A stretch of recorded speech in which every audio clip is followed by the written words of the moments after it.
What's up, you guys? Today I just wanted to go through and kind of update you guys on what I've been doing to become more self-sufficient. I did talk to you guys during my grocery hauls and during my meal planning and stuff, talking about how we were going to strive to be more self-sufficient, just relying on the grocery stores less and relying on ourselves more. And I just want to update you guys, kind of talk about what we've been doing, how things are going, and then I've just been filming really short clips throughout the entire last month to show you guys here in this video. So I'm going to be sharing with you guys, I have a bread recipe that I did, of course a ton of baking for our kids, snacks and treats and stuff, even for ourselves. Lots of stuff coming out of the garden right now, preparing and prepping all of that stuff for either freezing or canning.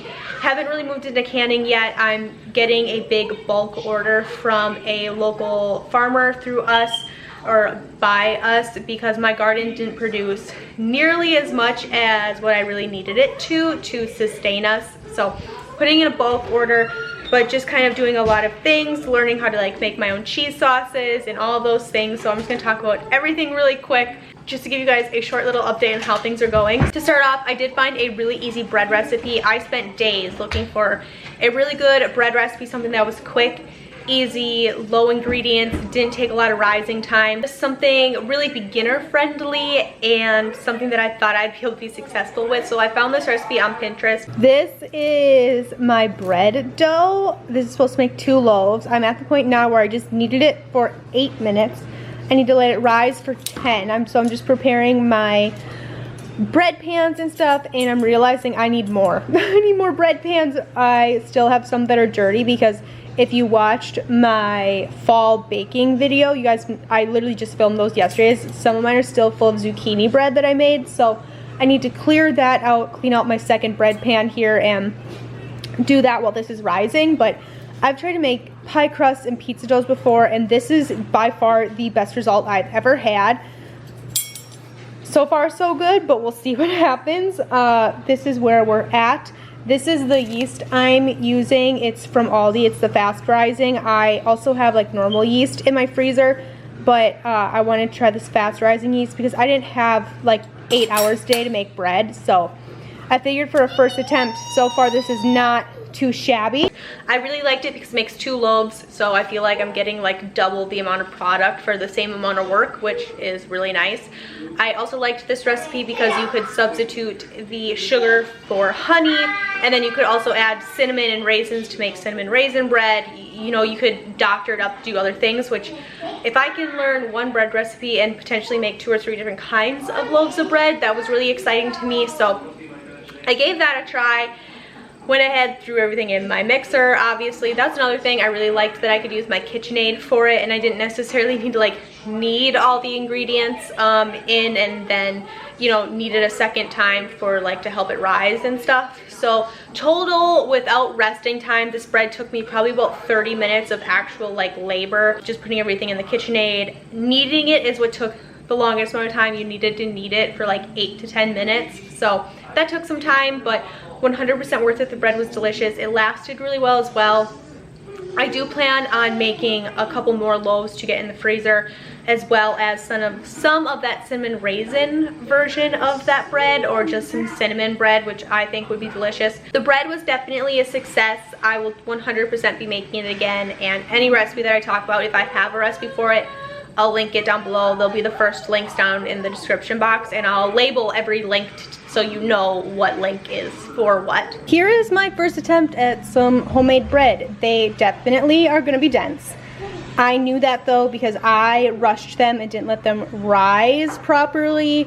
It said that it only took 45 minutes. I let mine go for an hour and a half. And they're still just not really where they needed to be, but I rushed them. So next time I make it, I know I need to allow more time to raise, so they're gonna be dense, but not half bad. I'm actually very happy with this first go around.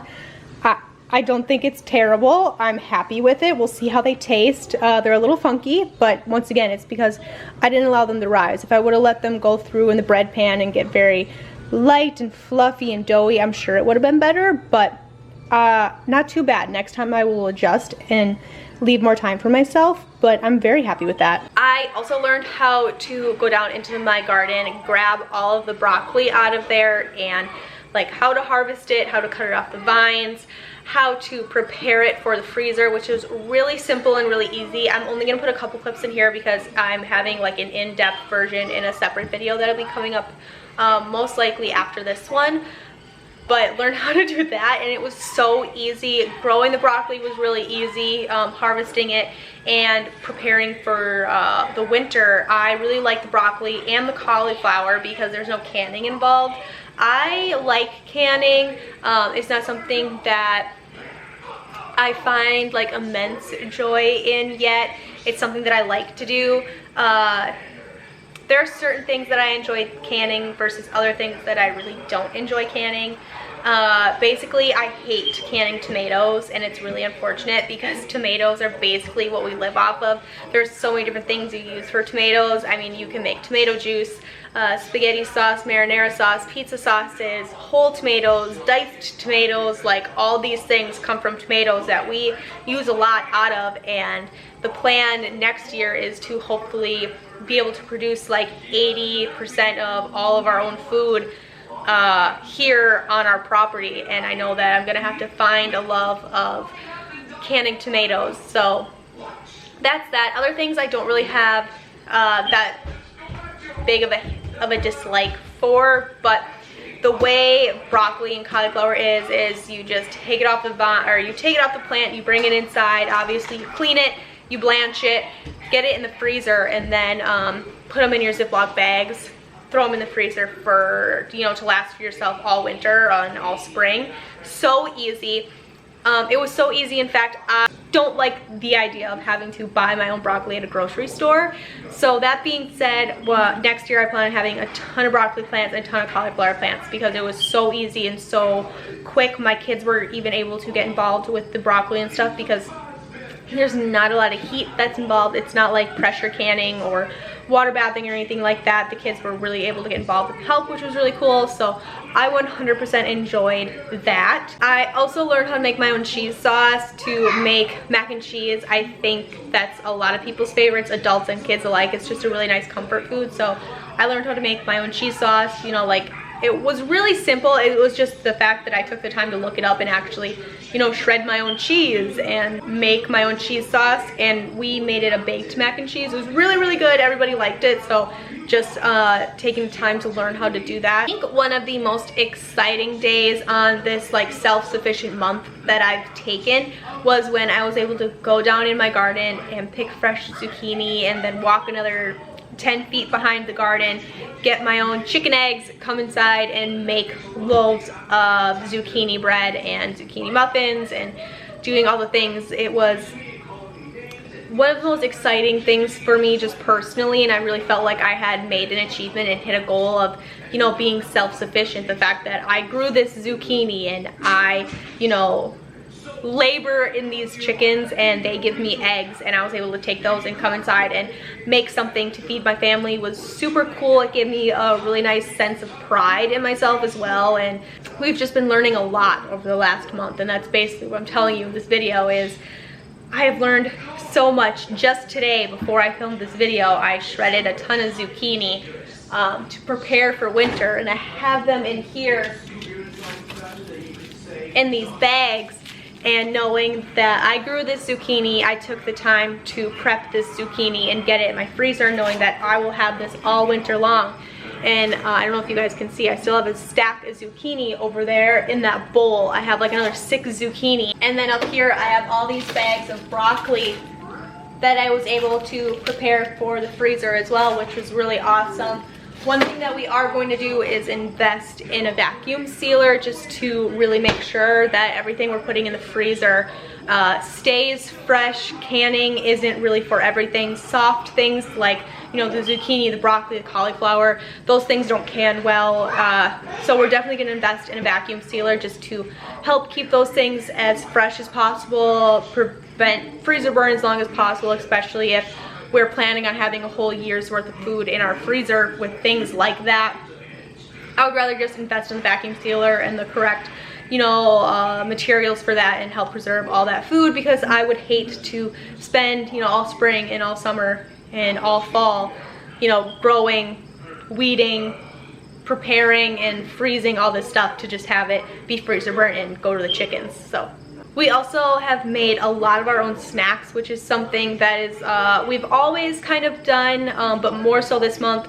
You guys saw my grocery hauls. I'm pretty sure the only snacks I bought at the beginning of this month, other than the fruit and vegetables that my kids normally eat, was I got 1 bag of string cheese, I got 2 boxes of vanilla wafers, and I think a big thing of goldfish crackers.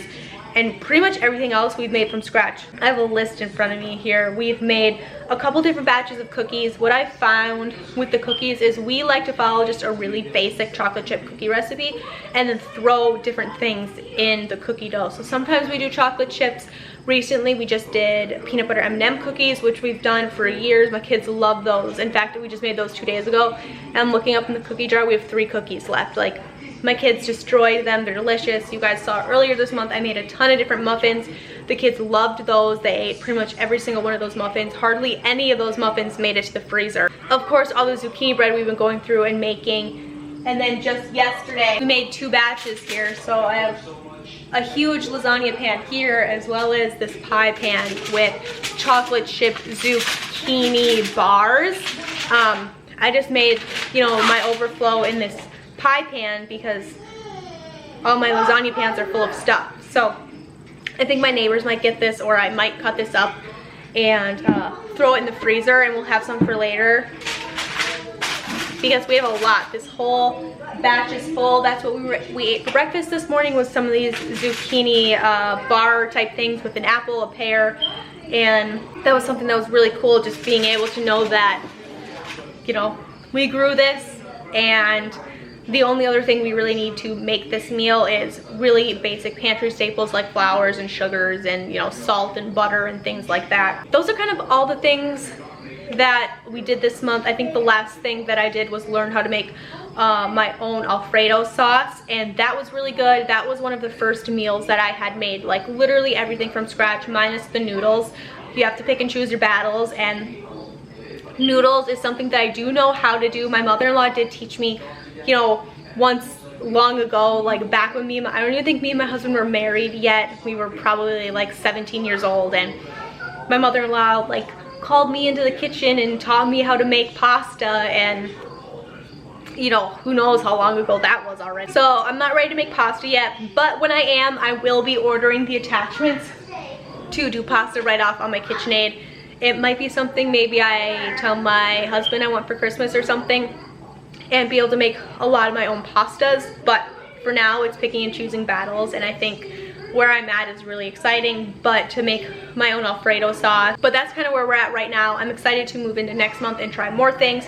The month isn't even over yet, so I'm sure I'll be trying more things before the end of the month really comes down. But I just wanted to update you guys, maybe just a little bit, let you guys know how things were going, what I had tried, what I haven't tried, the successes, the failures, and really just letting you guys know that we're super excited. And thank you guys for watching and hanging out with me just for a little bit, giving you guys a little bit of an update on where we're at. Just with, I hesitate to call us a homestead. I definitely don't think we fall into that category yet. Eventually down the road, that's kind of where we're heading though, is definitely to rely on the grocery stores less and rely on ourselves more. That's something that, it's something that I just think is important. And when I think about how I want to raise my kids, that's definitely how I want to I want them to have those experiences and have that knowledge, even if they determine as adults that it's not something they want to pursue, not something they're interested in. At least they have the knowledge, and you know, that's kind of where we're at with that. But that being said, if you saw something in this video and you're like, oh my god, Cassandra, don't do that, do it this way, let me know down below. Like I said, totally learning. If you have like a stellar bread recipe or a pie crust recipe, leave it down in the description, not just for me, but for like anybody who scrolls through there and is looking for something. You guys give me tips and tricks like that all the time in my comments. Definitely leave it down below. I appreciate all that and the constructive criticism, because that's just how we all learn as human beings. So thanks for hanging out with me for a little bit. I hope you guys enjoyed this little bit of an update, and of course, I'll see you guys next time. I don't wanna stay here, no. Ain't gonna keep it low now. If you wanna go, let's go. Let's wrap